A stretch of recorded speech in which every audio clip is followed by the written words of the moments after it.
Suppose that you assert some claim P. I want to argue that you're wrong. Of course, I can always just present a proof of not P. But there's also a common shortcut. I exhibit a case in which your claim must be false. We call such cases counterexamples. More formally, a counterexample to a universal claim is an interpretation, an assignment of values to the variables for which the claim is false. And if you have made a universal claim, it suffices to prove that that claim is wrong for me to find even one such counterexample. Let's look at some examples. Suppose that I assert that for any x that's a pig and any y that's a wing, x doesn't have y as a part. Now suppose we observe this. Is it a counterexample to our claim? Or could the existence of this cat and our claim both be true? The answer is that this isn't a counterexample. The claim is that if x is a pig, then it has no wings as parts. If x isn't a pig, we've made no claim about it. The cat is fine, as is our claim. But suppose that we observe this. Now we have found a counterexample. Not one, but 3 pigs with wings. If these pigs indeed exist, our universal claim about all pigs is false. But notice that our flying pigs are not, all by themselves, counterexamples. They are counterexamples to the specific claim that pigs don't have wings. Consider this claim, which says that there does exist a pig and a wing, such that the pig has the wing as a part. Now these same pigs are not counterexamples. In fact, they are a proof that the claim is correct.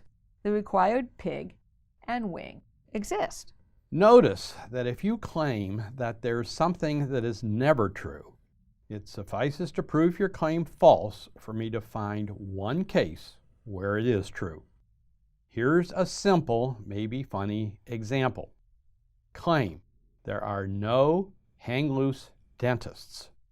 Merely never having known a hang-loose dentist doesn't prove this claim. But if we ever meet a hang-loose dentist, we can disprove the claim. Sometimes when we have a complex claim, usually stated as a set of premises, it's less obvious when something is a counterexample, but the principle is the same. Does adding the claim that the counterexample exists create a contradiction? If it does, and the counterexample claim is true, the original claim must be false. Suppose we have these premises.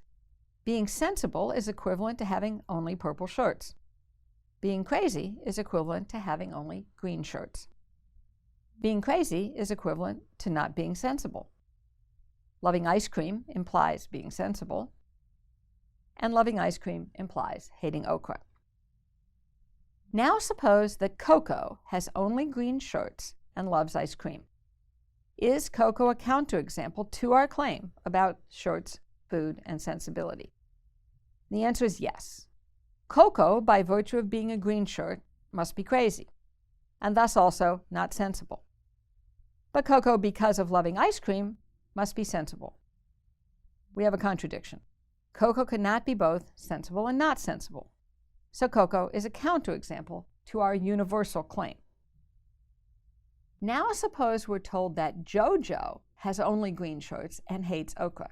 Is Jojo a counterexample to our claim? Now the answer is no. Jojo seems very similar to Coco. By virtue of being a green shirt, Jojo must also be crazy, and thus also not sensible.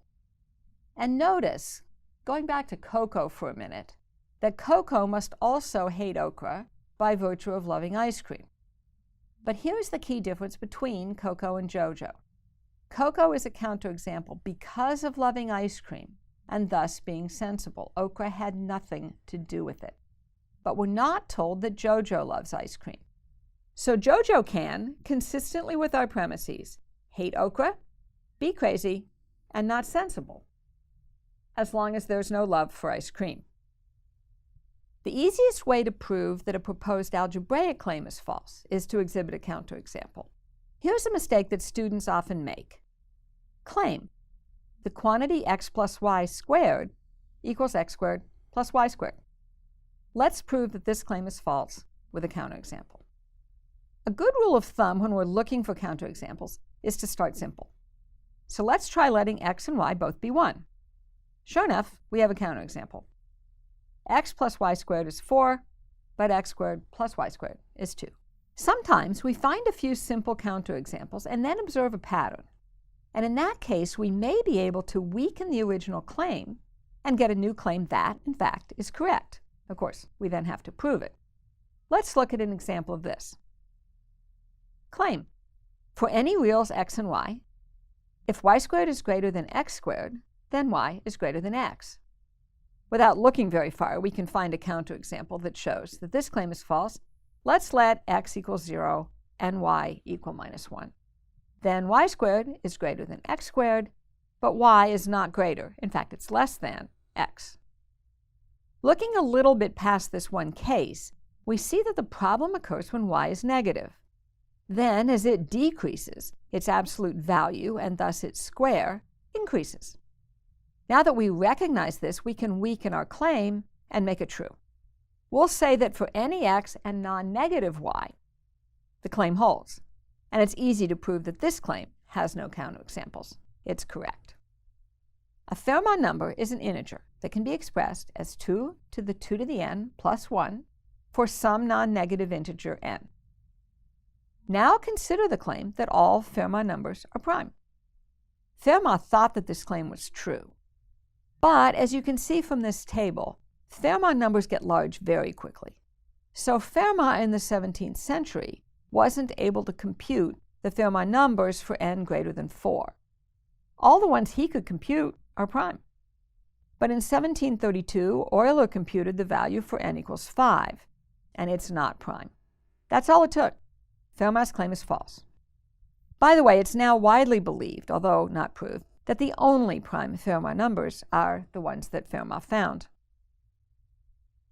Looking for counterexamples is often a useful exercise before one embarks on finding a proof. The obvious reason for this is that it prevents us from wasting our precious proof-constructing time on non-theorems. But there's another reason too. If you try to find a counterexample, but there isn't one, and so the search is futile, you'll often, while hitting brick walls, derive insight about what's going on, and then that insight can help drive the proof construction process. But remember, in the end, finding counterexamples isn't a new way to prove that I'm right and you're wrong. If a case is in fact a counterexample, then there exists a way to use it in a formal proof. It's just that we don't often need to do that to build a convincing argument.